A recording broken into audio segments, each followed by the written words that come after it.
Muy buenas tardes a todas y a todos. Bueno, mi nombre es Rafael Gómez, yo soy el director de la Fundación SM en Chile y queríamos partir dándoles una calurosa y gran bienvenida nuevamente a este espacio, ya de vuelta de vacaciones de invierno, que espero hayan podido disfrutarla, descansar y aprovecharlas al máximo. Empieza este segundo semestre y también nosotros estamos muy contentos de iniciar este ya tercer webinar de educación inclusiva. Yo creo que el propósito de estos ciclos es aportar precisamente con una mirada más sistémica, articulada y sostenible. La educación no puede ser entendida como una práctica puntual, una norma, sino como una transformación que articule políticas, culturas y prácticas en torno al reconocimiento activo de la diversidad. De alguna manera queremos intencionar que las comunidades escolares valoren la diferencia como riqueza y generen condiciones reales para la participación plena de todas y todas. Entonces, por eso me es muy grato poder compartir de nuevo este espacio con ustedes en conjunto con la OEI, la Organización de Estados Iberoamericanos para la Ciencia, la Educación y la Cultura, y el Instituto de la Sordera. Y obviamente los voy a dejar ahora con Marcelo Salamanca, sin antes agradecer del Instituto de la Sordera, quien presentará a nuestro gran panelista Jorge Varela, a quien desde ya le agradecemos muchísimo su generosidad por compartir este espacio con nosotros, y a nuestra querida Malu, quien también nos ha acompañado durante todos estos webinars. Así que muchas gracias por estar y Marcelo, adelante. Rafael, hola amigas y amigos, me sumo también a los agradecimientos a Jorge por aceptar esta invitación y a Malú, quien siempre nos ha acompañado en la interpretación y ha facilitado la accesibilidad y para la comunidad sorda. Bueno, de nuestro invitado, ¿qué puedo decir? Un invitado cuyo currículum es solo superado por su generosidad, ¿no? Y mencionar que él, bueno, es psicólogo de la Escuela de Psicología de la Pontificia Universidad Católica de Chile, máster en Psicología de la Universidad de Michigan y doctor en Psicología y Educación de la misma casa de estudio, profesor asociado y director del Laboratorio de Convivencia del Instituto de Bienestar Socioemocional, IBEM, de la Facultad de Psicología de la Universidad del Desarrollo, y investiga sobre clima escolar, agresión, seguridad ciudadana y prevención. Agregar que él ha trabajado en distintas fundaciones sociales y educacionales en temas de prevención, seguridad ciudadana, convivencia escolar en Santiago y en otras regiones, y que también ha sido consultor para el BID, para organismos gubernamentales, tanto como el Mineduc como el Ministerio de Interior, perdón. Así que él nos acompañará el día de hoy y presentará el tema salud mental y educación, cultivando el bienestar socioemocional en las comunidades educativas. Gracias, Jorge. Muchas gracias, Marcelo, por esa presentación. Gracias, Rafael, por iniciar este espacio de webinar. Gracias, Malú, por el lenguaje, ¿cierto? La traducción del lenguaje. Estaré consciente de hablar más lento, ya que habitualmente hablo súper rápido, y me imagino que eso dificulta mucho tu quehacer para hacer más inclusivo este espacio. Reitero entonces el agradecimiento a los organizadores de este evento, y los valoro mucho que quieran promover, ¿cierto? Y destacar o establecer un diálogo respecto a y reflexiones sobre cómo creamos espacios escolares más inclusivos en nuestro sistema escolar. Un desafío gigantesco, y hoy día les quiero contar un poco de lo que investigamos nosotros y eso cómo dialoga con necesidades respecto de la inclusión, cómo pensamos alternativas eventualmente después de intervención, y cuál es el nexo, cómo se conecta, cómo se explican estas conductas desde también la mirada o una mirada un poco más inclusiva. Yo hice una presentación que no debería ser muy larga para dejar un espacio también de preguntas a los asistentes, que entiendo hay un chat que ustedes pueden utilizar. Y pueden aprovechar, ¿cierto?, la instancia para hacer consultas, eventualmente mandar un mensaje. Yo tengo dos pantallas acá, por lo tanto yo creo que puedo ver la mensajería que llegue a través de Zoom, o entiendo tenemos un moderador también que nos va a ir ayudando para hacer eso. Ya proyecté la presentación. Ayúdenme a ver si es que se ve. Denme algún Se ve mensajito. todo súper. Perfecto. Ya. Ya, ahí está entonces el título que yo le puse más en específico de este ciclo que se está haciendo, ¿no? De salud mental y educación, cultivando el bienestar socioemocional en las comunidades educativas. Y yo quiero hacer este diálogo que les mencionaba y al preparar esta presentación estuve viendo cómo y cuáles eran estos puntos de encuentro. Y como les señalaba de lo que investigamos nosotros en convivencia, cómo lo hace más o menos inclusivo y cuáles son los mecanismos quizás más valiosos, más importantes o aquellos que podríamos empezar a mirar para generar cambios, para promover ciertos cambios sostenibles en el tiempo especialmente, que es lo más difícil en esta área. Ahí están nuestras coordenadas por si quieren conocer más de nuestro trabajo, se pueden conectar, nos pueden escribir. Y tratamos de, como laboratorio, como event, tratar de dar acceso siempre a los estudios y a los trabajos que estamos haciendo. El punto de partida para nosotros hace muchos años ha sido tratar de entender qué explica las conductas de agresión en niños, niñas, adolescentes y jóvenes. Un tiempo a esta parte les diría que tenemos creado toda una línea de investigación que le llamamos en salud mental o bienestar en educación superior y que desde la psicología podría adscribirse a un grupo etario que denominaríamos juventudes, ¿no? O los jóvenes y que es muy atingente además en los que trabajamos en universidades porque nos toca hacer clase en salas cierta universitarias y es interesante cómo algunos de estos comportamientos que ahora les voy a contar un poco más también los vemos en la universidad. E incluso también tenemos un par de proyectos que están partiendo a nivel preescolar. Pensando en eso, entonces, lo que nosotros investigamos, y antes de pensar convivencia escolar o cómo conversa con la inclusión, lo que nosotros partimos mirando fue tratar de entender qué predice, qué explica, cómo se entienden las conductas de agresión en niños, niñas y adolescentes o jóvenes y cuáles son aquellos modelos que parecieran entregarnos más información a la hora después de pensar intervenciones. Lo que hacemos nosotros primero es pensar que nuestro cuerpo de estudio es la conducta de agresión. Y eso es súper importante para establecer una primera diferencia, sobre todo cuando estamos trabajando con niños, con sujetos en formación. No es que el adolescente o el niño o la niña sea agresivo o sea violento, sino que en realidad lo que nos preocupa es su comportamiento. Y esa distinción es relevante sobre todo después cuando preadolescentes, adolescentes consolidan su identidad. Es relevante hacer esa diferencia, sobre todo si es que el ser más violento tiene más estatus dentro del grupo. En segundo lugar, intrínsecamente cuando estudiamos agresión y su conducta, aquí obviamente hay distintos modelos teóricos.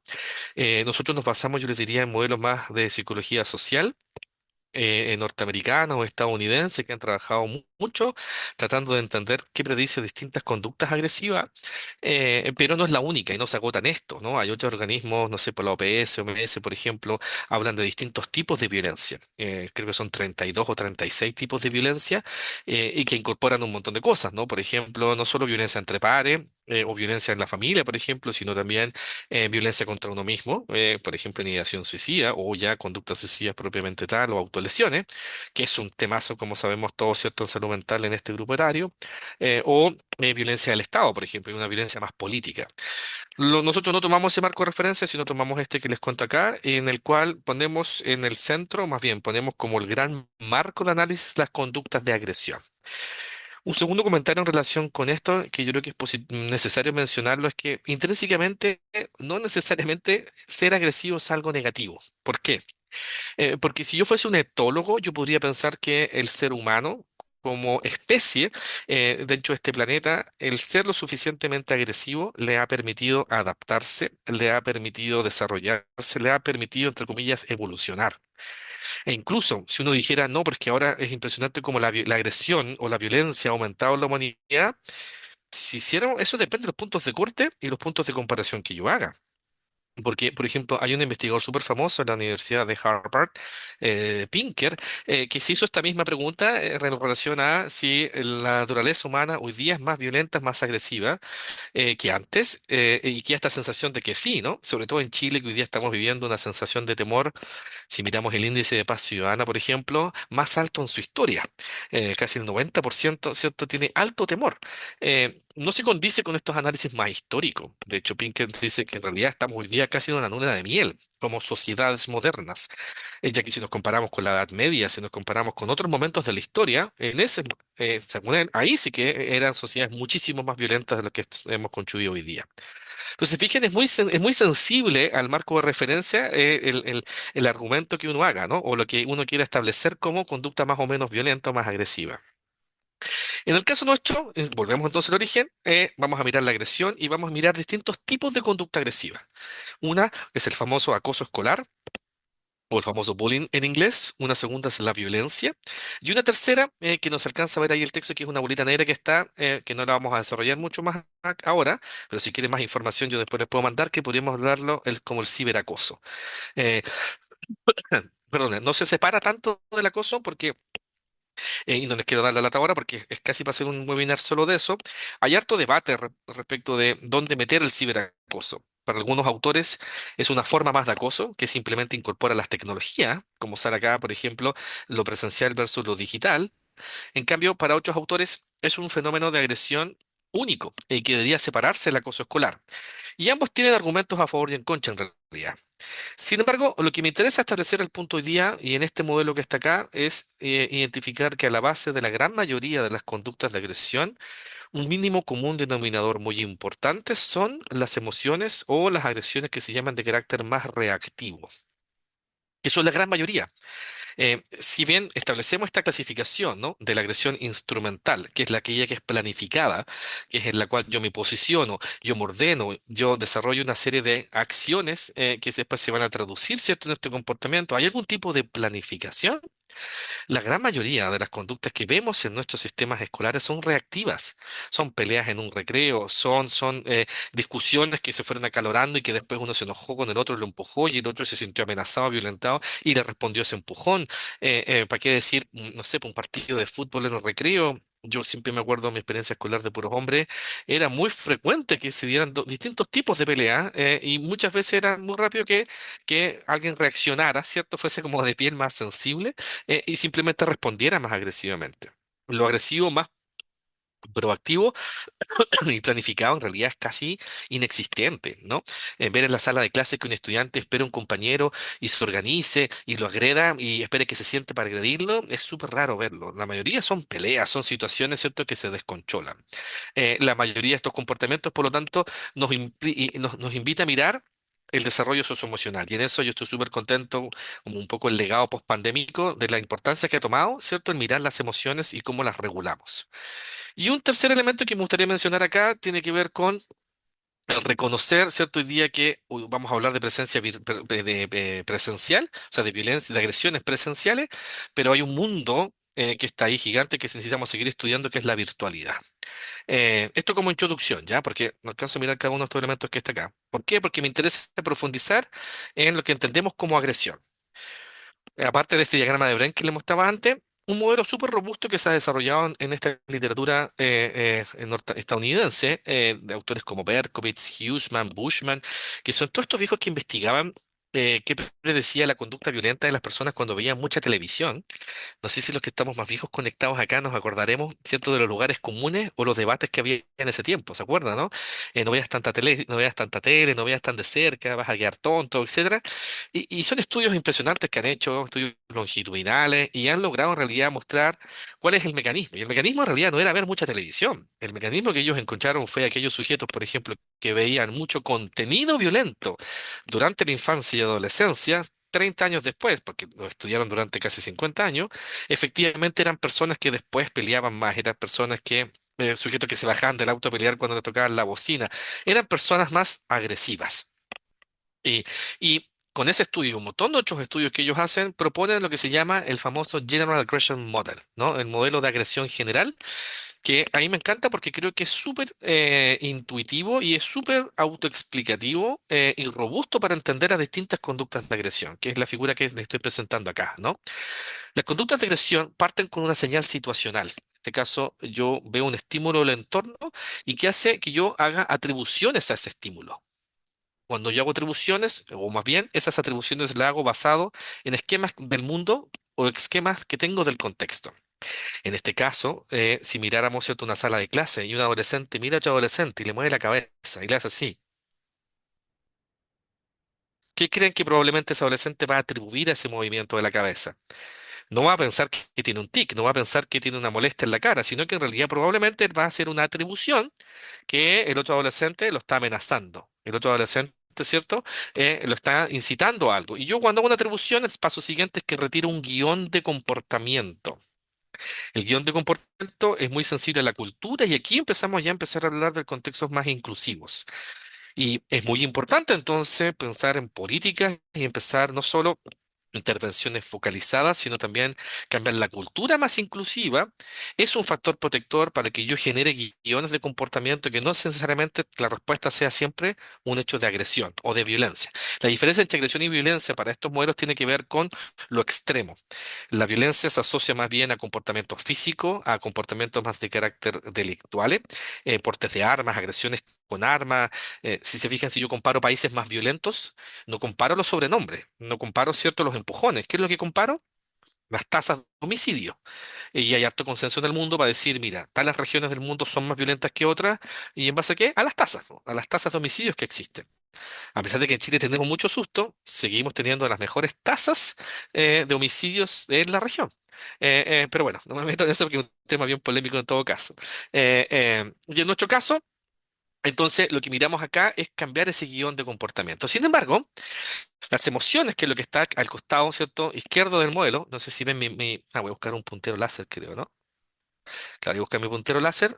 Lo que miramos en esta parte del modelo también es muy relevante porque la atribución que yo hago del entorno y el retiro posterior de un libreto es altamente sensible a mi estado emocional, ya que cuando estoy bajo altos niveles de estrés, muchas veces tiendo a sesgar la atribución situacional, tiendo a sobreinterpretar ciertas situaciones. Y el ejemplo que yo siempre doy, que es muy cotidiano, es imagínese usted mismo conduciendo en una ciudad con mucho tráfico y se le cruza un auto en un momento que usted está estresado, está atrasado, está viviendo miles de problemas, la probabilidad de que yo responda más agresivamente es mucho más alta versus si estoy de vacaciones, si estoy conociendo un lugar, si es que no tengo ningún apuro. Probablemente me dé lo mismo que se me cruce un auto delante. Obviamente aquí hay diferencias individuales, hay personas que reaccionan mucho más agresivas que otras, pero esto, y la gracia de este modelo que nos pone y nos aúna, ¿cierto?, estos dos insumos tan importantes que son, por un lado, construir normas y culturas más inclusivas, pero por otro lado también, cómo regulamos esas emociones, porque a veces la desregulación hace que yo interprete las cosas de una manera distinta y sea mucho más agresivo. El otro subtipo de agresión, que es súper famoso porque hemos utilizado muchas denominaciones para esto, es el famoso acoso escolar o el famoso bullying. Si bien ha sido importante desde el 2006 más o menos en Chile hablar de acoso escolar o de bullying asociado a hechos de gran connotación pública, no sé si se acordarán por qué estamos hablando de esto, cómo partimos hablando de esto, y es básicamente por el hecho por el recuento que tenemos de suicidios de estudiantes. El primer caso lo vimos en el norte de Chile, en la ciudad de Iquique, una estudiante que se quita la vida, nos remesa a todo porque empezamos a encontrar información que la asociaba a tener una muy mala relación con sus compañeras que decían cosas muy denotativas contra este estudiante, y ahí se hace el link. Y de ahí en adelante, del 2006 hasta la fecha, ¿cierto? Empezamos a hablar de este constructo, pero a veces imprecisamente. Hay un libro de un psiquiatra chileno llamado Sergio Canals que habla cuando todo es bullying, nada es bullying. Y tiene razón, porque en el fondo se le empezó a decir bullying a cualquier cosa, ¿no? Actores de televisión, políticos. Eso es impreciso. El acoso escolar es un comportamiento entre pares súper específico, de muy baja prevalencia y que alude a una dinámica de abuso dinámico, sistemático entre estos dos actores. ¿Y qué es lo que en los 70, en los 80 definíamos conceptualmente? Esa mirada tradicional fue cambiando con el tiempo porque después fuimos construyendo modelos más ecológicos.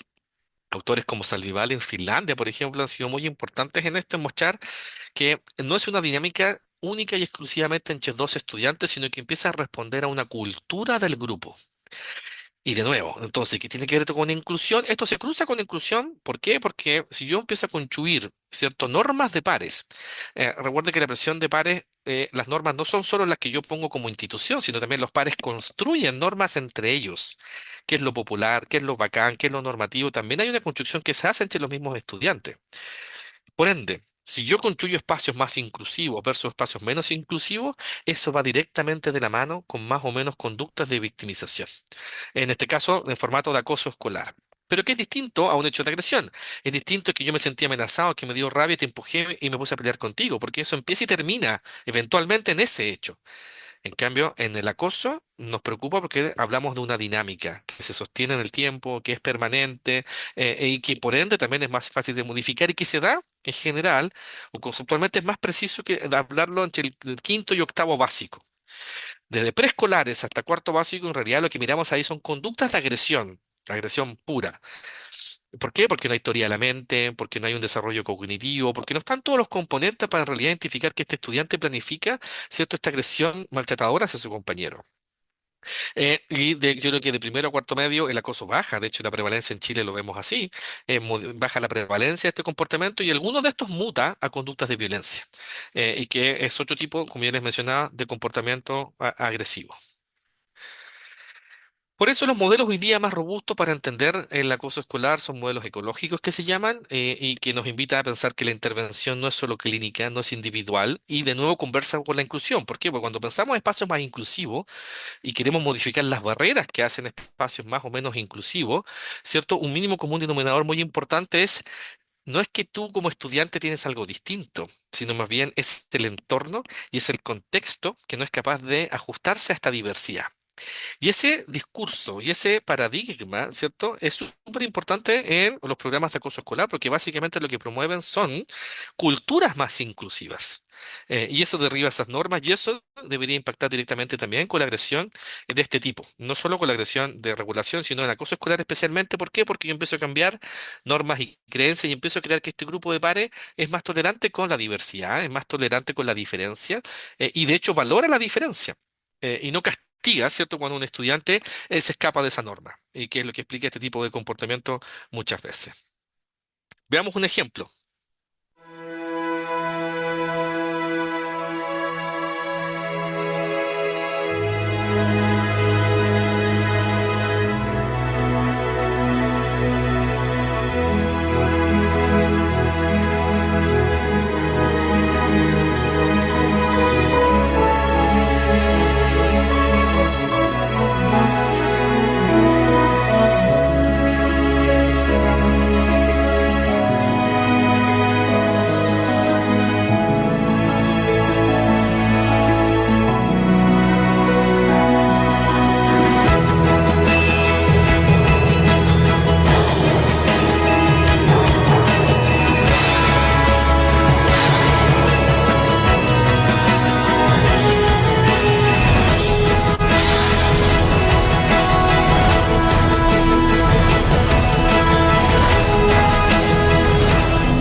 No sé si vieron esta campaña que hizo UNICEF, hace como 10 años creo que es la fecha, UNICEF Chile de hecho. Yo la encuentro súper informativa lo que estamos discutiendo, ¿no?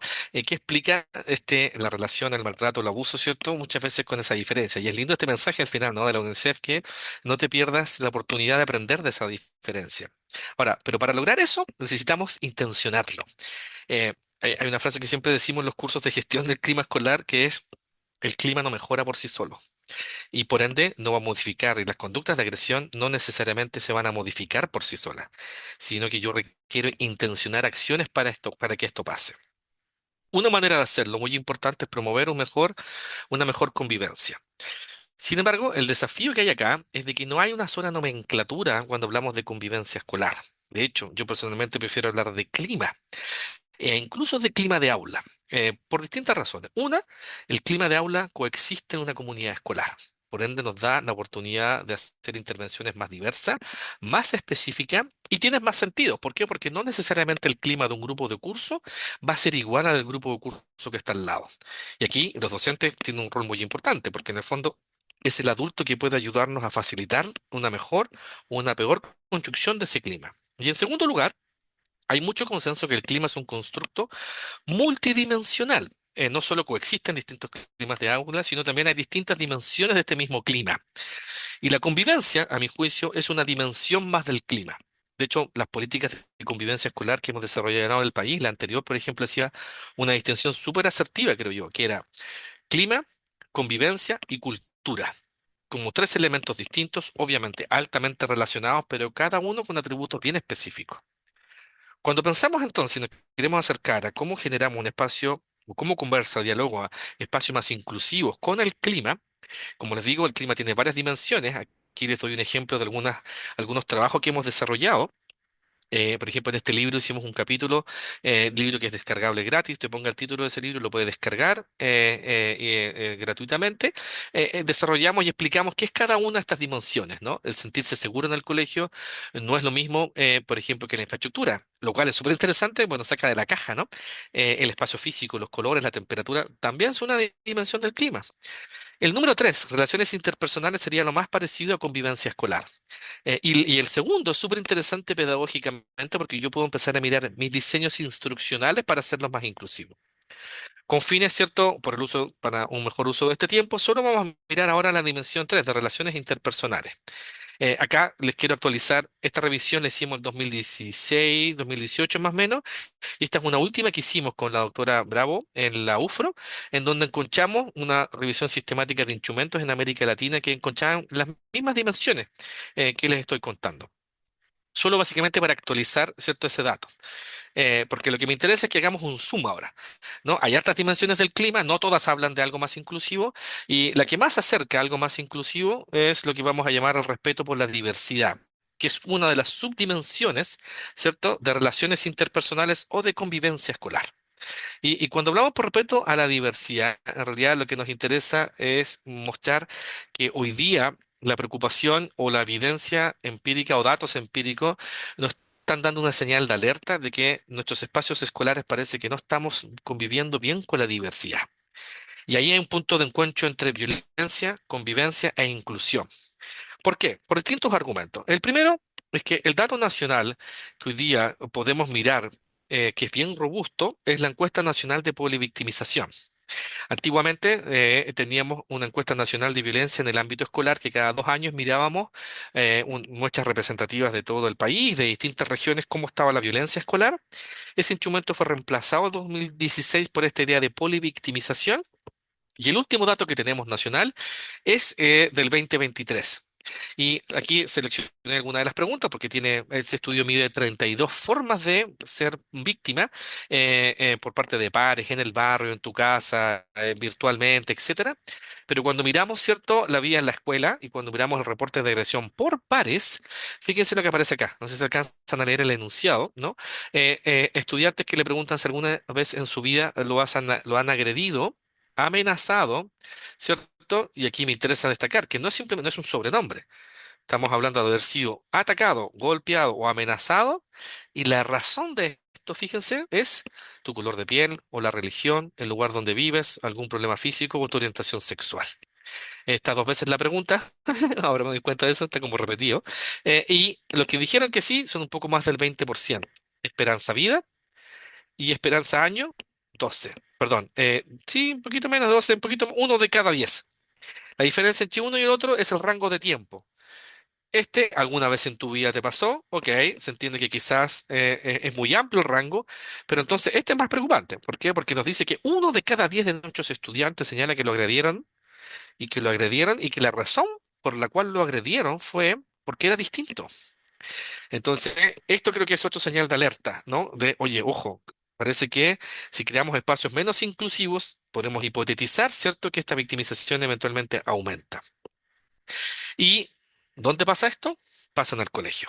Y por eso, ¿cierto? El desafío que tenemos es cómo hacemos y cómo cruzamos entonces un clima de convivencia escolar más inclusivo y la hipótesis que podríamos tener a la base es que esto impacta en menores reportes o en menores conductas de violencia en Chepare, porque la gran donde esta muestra fue de casi 13.000 estudiantes en todo Chile, ¿cierto? Nos sigue diciendo que esto está en el espacio escolar. Y que tiene sentido, ¿no? Que es donde más espacio pasan, ¿cierto? Nuestros estudiantes que están escolarizados. Lo anterior, hubo otro argumento de por qué, cómo se cruza, ¿cierto?, la convivencia, la violencia, ¿cierto?, con espacios más inclusivos, es mirar los reportes que llegan a la superintendencia.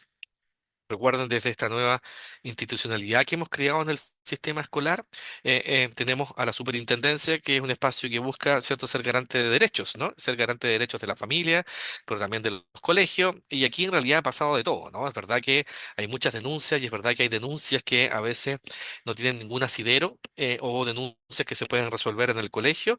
Y a veces, lamentablemente, estos casos han llevado a una judicialización innecesaria de muchas situaciones.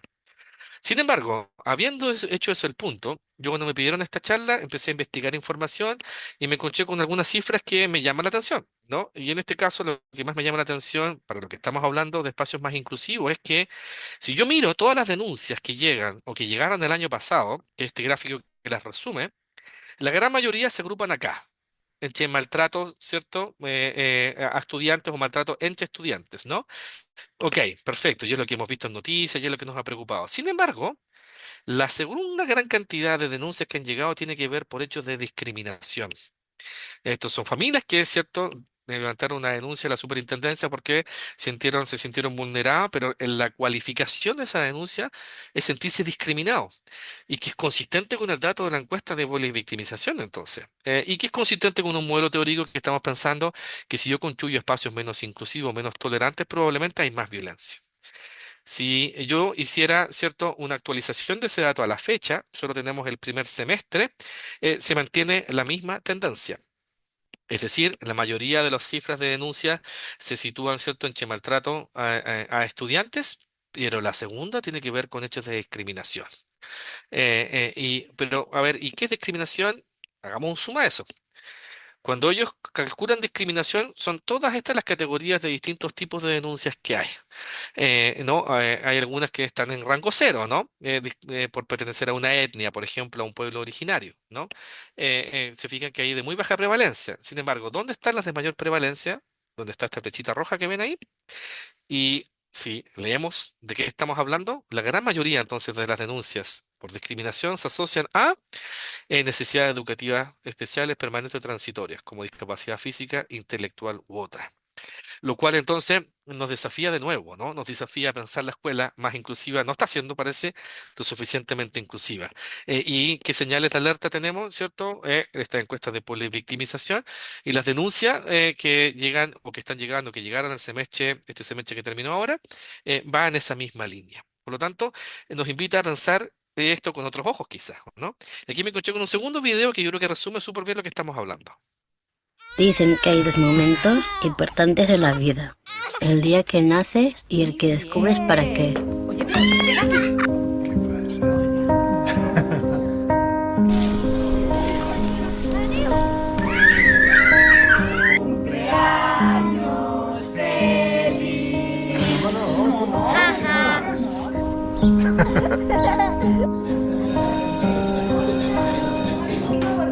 Venga, Julia.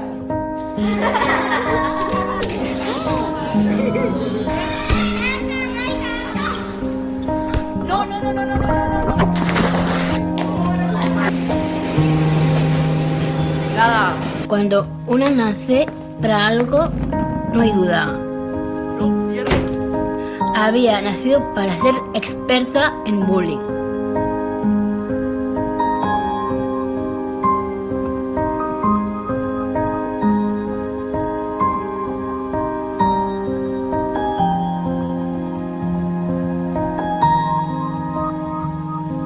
No quiero ser experta en bullying.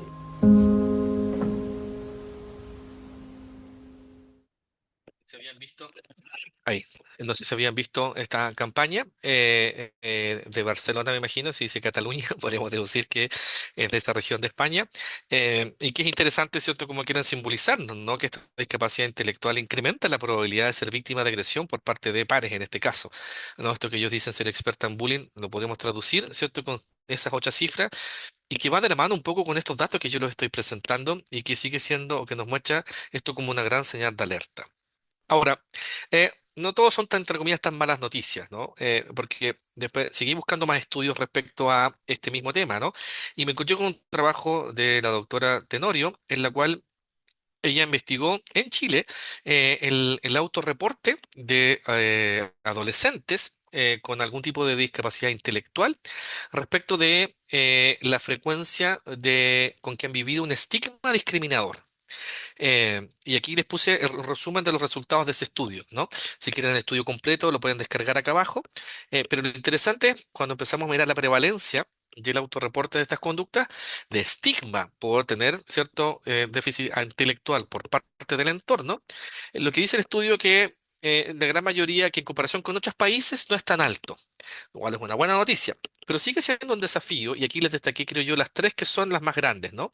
La gente me habla como si yo no pudiera entender, la gente me trata como un niño o una niña, y me mantengo alejado de otras personas porque no son amables conmigo. Es una encuesta dicotómica, los que respondieron que sí versus los que respondieron que no, y en esas tres ganó el sí. Ahora, si uno promediaba todo este cuestionario, el puntaje era más bajo, al parecer, en comparación con otro contexto, lo cual es súper bueno.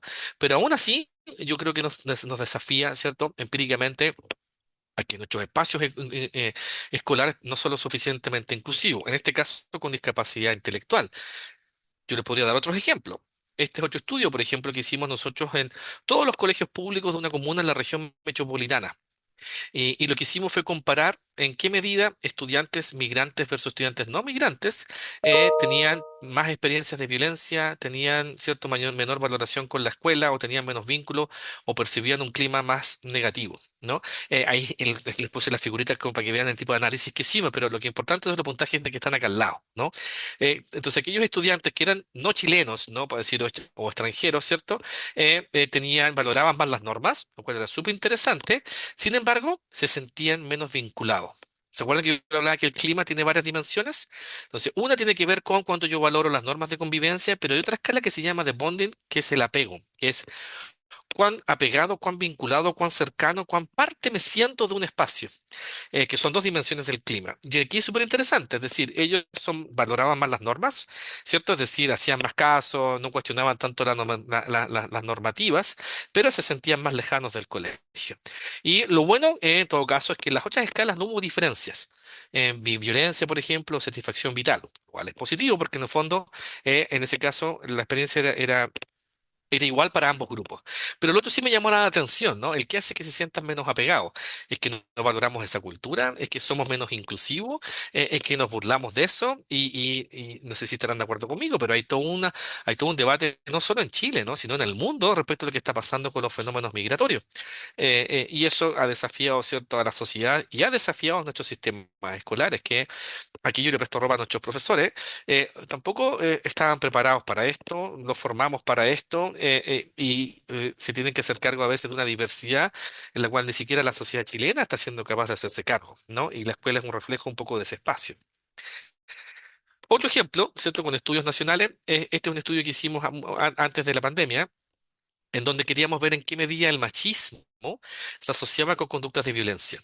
Y aquí, interesantemente, en adolescentes, tanto hombres como mujeres, aquellos adolescentes que tenían actitudes de género, pero en este caso machistas específicamente, o estereotipos asociados, ¿cierto?, a un rol de género más rígido, a atributos de lo que tiene que hacer la mujer es distinto a lo que hace el hombre, etcétera, y por eso le podríamos decir coloquialmente más machistas, eran estudiantes que al mismo tiempo reportaban más conductas de agresión, de violencia, tanto como agresor como víctima. Probablemente podríamos pensar que son estudiantes que se metían en más peleas, que se metían en más conflictos, y para los agresores además había un efecto negativo en su bienestar. Esa escala es una escala que utilizamos mucho para medir satisfacción con la vida. Y que nos muestra otro ejemplo, ¿no? El primero era discapacidad intelectual y estigma, un segundo estudio que habla, ¿cierto?, que hicimos nosotros, que habla de discriminación por tu origen o por tu etnia, o más bien si eres o no chileno, un tercero respecto a roles de género, y un cuarto que me gustaría mencionar que es muy relevante, que tiene que ver con la diversidad respecto a la orientación sexual. Y aquí les pongo unos gráficos que publicó la Fundación Todo Mejor hace unos años atrás, y que era súper interesante este trabajo porque ellos mostraban, y no sé si conocen su trabajo, pero súper interesante cómo ellos llaman a la acción a generar espacios más inclusivos y en este caso respecto a las diversidades, ¿no? Y no solo la ISAMUDIO, sino esto cómo se transforma en una cultura más inclusiva dentro del espacio escolar. Y a ellos les preocupaba, aquí les pongo algunas cifras de sus trabajos, les preocupaba mucho esto porque al parecer aquellas minorías sexuales que reportan ser víctimas de más hechos de violencia dentro de los espacios escolares. Aquí no lo alcancé a poner, pero hay un estudio que hicimos nosotros de ciberacoso en pandemia, por ejemplo, y efectivamente aquellos que eran víctimas de ciberacoso tenían más niveles de depresión. Y en aquellos casos que se identificaban con alguna minoría sexual, ese efecto era mucho mayor. Había un efecto de interacción que se llama. En otras palabras, era una población que está mucho más en riesgo, en este caso de tener índices de depresión y después se asociaba con ideación suicida. Y un último ejemplo que les puedo dar acá, que creo que es súper interesante, es el trabajo que con los datos de Todo Mejora hizo Christian Berger en la Católica y otros coautores. No se me fue poner la cita acá, yo les puedo mandar después la cita de este trabajo.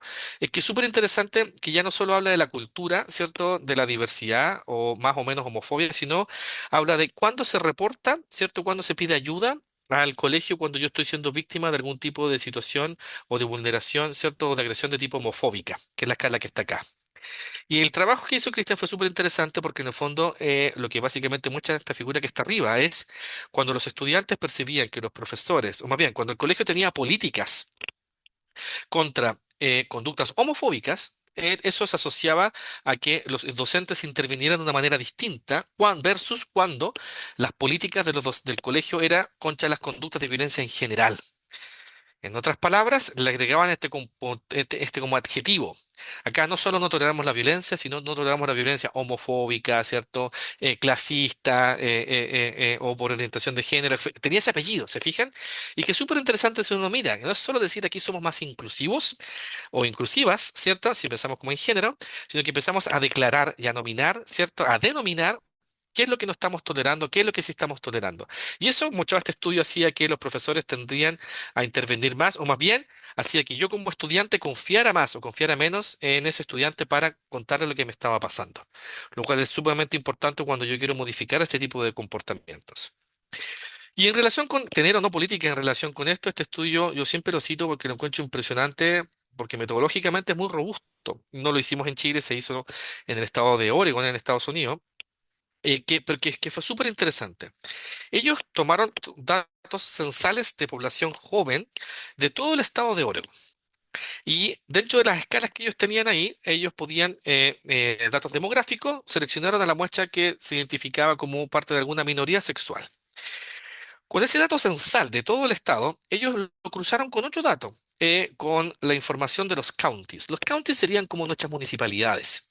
Si bien ahora está mutando todo a un SLEP, si miráramos nuestra administración anterior, cuando teníamos los municipios, ¿se acuerdan? Teníamos o los DAEM o las corporaciones de educación, y en estos casos siempre había un instrumento que era el famoso PADEM, ¿cierto? El Plan Anual de Desarrollo o de Educación Municipal, que es básicamente donde plasmábamos las políticas en educación más locales.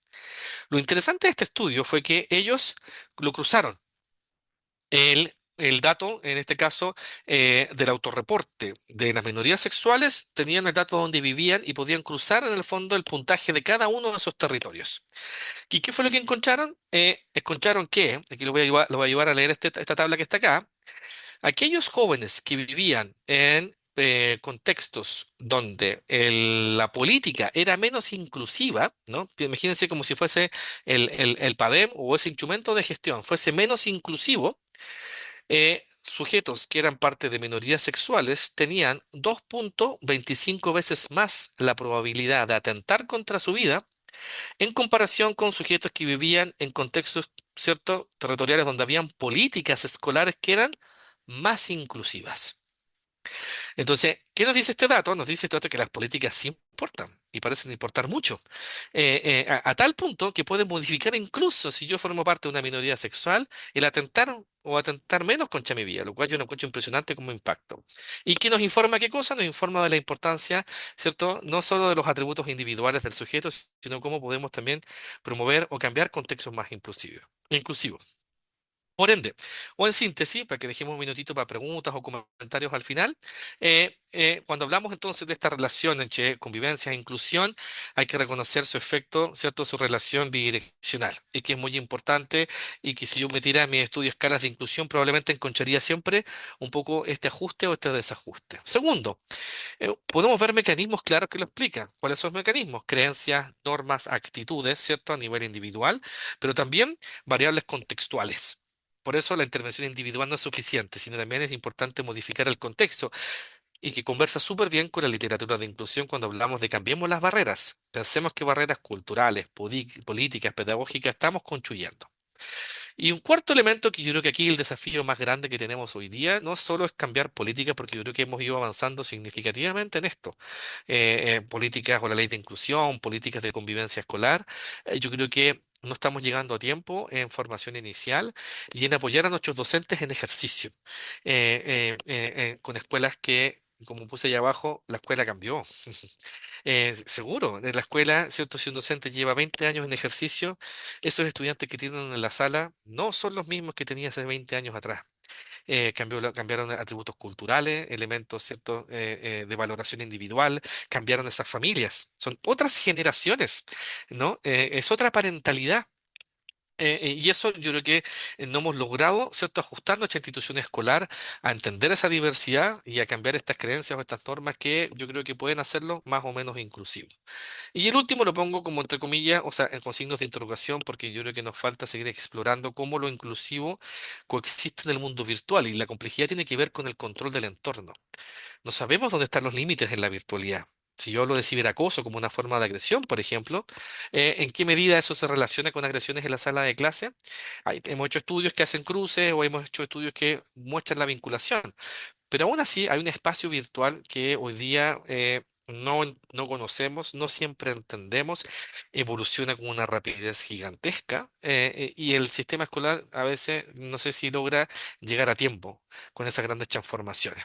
Y por ende yo creo que ahí sería otro desafío, ¿cierto? Si quisiéramos pensar cómo sigue esta historia, ¿no? Yo creo que esta historia sigue una. Trabajemos con nuestros docentes, identificar qué recursos necesitan, cómo bajamos esos recursos, qué es lo que hay que modificar ahí.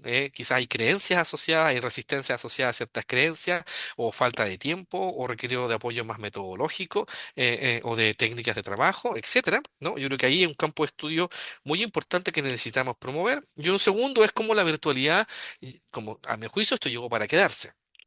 ¿No? Esta idea de que si yo prohíbo los teléfonos, los estudiantes no los van a usar, yo creo yo creo que no lo logramos, ¿no? Porque lo usan en la tarde o te aseguro que va a esconder un teléfono o chicos con más poder adquisitivo van a entregar un teléfono viejo pero van a tener otro fundeado. Yo creo que hay que aprender a utilizar esa tecnología y que yo creo que puede ser parte de una oportunidad y no necesariamente un problema en este caso. Eso son algunas ideas de lo que yo les puedo contar de lo que hacemos, de lo que investigamos nosotros y cómo eso coexiste con espacios o más bien con una cultura, ¿cierto?, mucho más inclusiva. Uy, bien, gracias Jorge. Interesante y contingente tema. Creo que nos quedamos como con varias preguntas y te quisiera compartir un par que han llegado a través del chat. Bueno, lo primero, muchos solicitan una copia del PPT si es que se puede. Lo otro, ya son un par de preguntas que te quiero transmitir, que la primera es desde un enfoque ecológico de la convivencia escolar. ¿Cuáles consideras tú que son los principales factores del entorno que deben transformarse para promover un clima inclusivo en comunidades educativas diversas, pero especialmente en relación con los estudiantes en situación de discapacidad?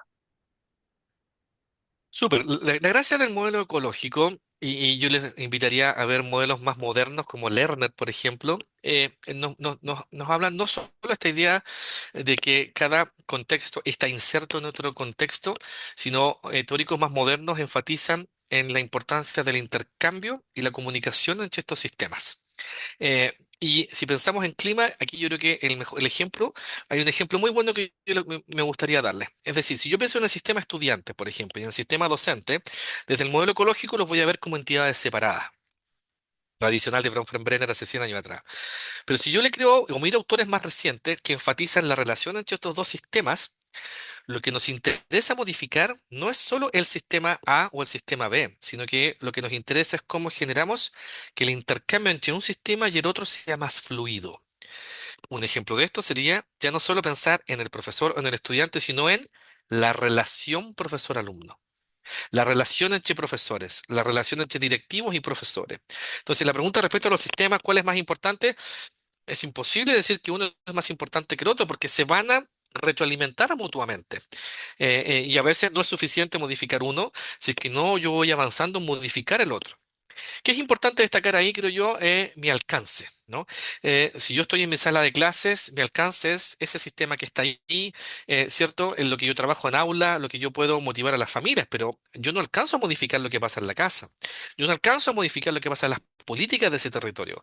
Ahí son otros los actores que son los ciertos llamados a modificar ese entorno. Lo que sí es importante reconocer, y un poco la pregunta que hacía ahí, es son todos importantes. ¿Por qué? Porque va a ser súper difícil trabajar en un contexto en el cual solo estoy yo buscando promover este espacio, pero si nadie más lo hace, se hace súper difícil. Algunos plantean que uno puede trabajar con una lógica de isla. Eventualmente, si no tengo más oportunidades, quizás no me quedo otra alternativa, pero se hace mucho más difícil. En cambio, colegios que tienen un mejor clima, por ejemplo, es más probable que si yo miro la cultura o el clima de aula y lo que pasa a nivel individual, sea mucho más inclusivo. Por lo tanto, son todos niveles importantes. Lo importante es que aquí un poco le pidamos a cada actor la responsabilidad que le corresponde. A los que hacen política, a los que están en la casa. Aquí otro actor quizás que me faltó mencionar, que es un dolor de cabeza, yo creo hoy día, y que es más parte del problema que la solución, son las familias. De colegios privados, de colegios públicos, de... Nombro usted la dependencia y en general hoy día tenemos muchos reportes que no son actores que nos están sumando en esta construcción más colectiva. Y lo difícil es de que el colegio tiene pocas atribuciones para trabajar en la casa. Por lo tanto, el mensaje ahí creo yo, generar una cultura de responsabilidad, no solo de los profesores, sino también de la familia, de lo que yo como mamá, papá o actor protector, ¿cierto? Figura protectora, me hago responsable también, porque las conductas de violencia también se explican por lo que pasa en la casa. Sí. Oye, mira, y a propósito de esto, de lo que comenta respecto a las políticas, llega una pregunta que dice, ¿cómo podemos evitar que las políticas de inclusión y diversidad queden solo en el plano declarativo dentro de los establecimientos? ¿Y qué prácticas concretas has visto tú que favorecen una convivencia verdaderamente inclusiva y respetuosa de las diferencias? Súper buena pregunta, es la pregunta del millón, yo creo, ¿no? En la que se hacen, ¿cierto? Todos los hacedores de política. Mira, ahora no me acuerdo una en particular. Nosotros estamos trabajando en el programa que propone el Ministerio de AXA como UDD en la región de Ñuble. Aprovecho de mandarle un abrazo grandote a los líderes de ese territorio y a los equipos del UDD que están trabajando ahí. La gracia de esa metodología que está basada en el famoso modelo escuela total, que tiene harta evidencia empírica de que parece ser más promisorio. ¿Y por qué parece ser más promisorio? Porque es súper ecológico y porque en teoría busca trabajar los distintos niveles. Por lo tanto, yo creo que esa sería una primera respuesta de mirar esa práctica. Ahora, ¿qué marca una diferencia? Yo creo que un elemento que marca una diferencia importante es algo que hemos visto en educación que se llama la resistencia al cambio. Y antes que la resistencia al cambio, yo creo que es importante, sobre todo para diversidad, ¿cierto? Para hacer espacios más inclusivos, yo creo que es importante instalar espacios de discusión con los adultos a cargo, familia, a profesores, profesoras, asistentes de la educación, o educadores o educadoras, en qué medida este cambio o esta nueva manera de hacer las cosas me hace sentido. Porque yo puedo tener creencias en las cuales esté en desacuerdo con la diversidad, por ejemplo.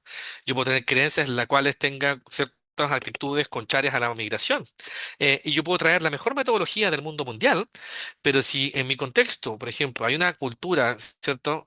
De hecho, uno de los estudios de todo mejora, un llamado de atención que era súper interesante que había ahí en ese estudio era que gran parte de los estudiantes de esa muestra señalaban que escuchaban o que habían escuchado comentarios homofóbicos, no de sus compañeros sino que de adultos del colegio. Por lo tanto, la piedra de tope, a mi juicio, ahí, entre muchas otras, porque no creo que sea esto unidimensional, pero una de estas que genera entonces resistencia a este tipo de metodologías eventualmente o a espacios más inclusivos, es tener creencias, por ejemplo, que no, o resistencia a este cambio. ¿Por qué? Porque no hace sentido esa propuesta de cambio. La gente que trabaja en educación, ¿cierto? Ha trabajado y destaca mucho esto, ¿no? Si es que yo he trabajado de una manera durante 20 años, es súper difícil, ¿cierto? Que porque usted venga y me diga, oye, ¿por qué no trabaja de esta otra manera? Simplemente lo haga. Si es que no me hace sentido. Sí, ¿y por qué? Yo lo he hecho así y siempre me funciona. Yo lo he hecho así históricamente, me siento cómodo. Es súper difícil salir de nuestra zona de confort, porque además no hay incentivo, porque no está tan claro, porque nadie me asegura que si yo cambio las cosas de esta manera, vamos a ser todos felices y y la convivencia va a mejorar. Porque hay que ser súper honesto. Lo que uno hace con estos programas es que uno modifica la curva, pero no existe la posibilidad, no hay ningún programa que te diga la violencia va a ser cero. Eso es imposible. Lo que hacemos nosotros es que bajamos la prevalencia, mejoramos los indicadores, pero siempre nos vamos a estar enfrentando a situaciones o a conflictos, a situaciones que eventualmente van a requerir este tipo de intervenciones. Entonces, yo si tuviera que jugármela por como algún componente de esa intervención, no solo la política más inclusiva es relevante, sino discutamos esa bajada. Si esta bajada no hace eco en mi comunidad, ¿por qué no hace eco? No hace eco porque yo tengo creencias en torno a esto. Ya discutamos cuáles son esas creencias. Discutamos hoy día científicamente qué son esas creencias, ¿no? Y lo podemos hacer. Los programas de sexualidad, por ejemplo, hoy día, uno de los puntos de partida de esos programas es muy importante discutir las creencias que tenemos en torno a esto, porque las creencias guían nuestro comportamiento. Entonces, yo creo que es importante en ese caso hacer esa discusión, pero siempre en el marco de estas nuevas políticas, porque en el fondo yo creo que la gracia que hemos avanzado como país es que hemos generado condiciones que antes no existían, ¿no? La Convención de los Derechos del Niño, ¿cierto? Son sujetos de derecho, la ley de garantía, etcétera. Yo creo que eso sí es importante porque sienta las bases de esta conversación. Pero si no logramos modificar esta creencia, puede ser que nos enfrentemos a mayores resistencias al cambio. Bueno, la famosa resistencia al cambio que siempre aparece, ¿no? En todos los niveles. Oye, Jorge, y mira, en los poquitos minutos que nos quedan, una pregunta y un comentario.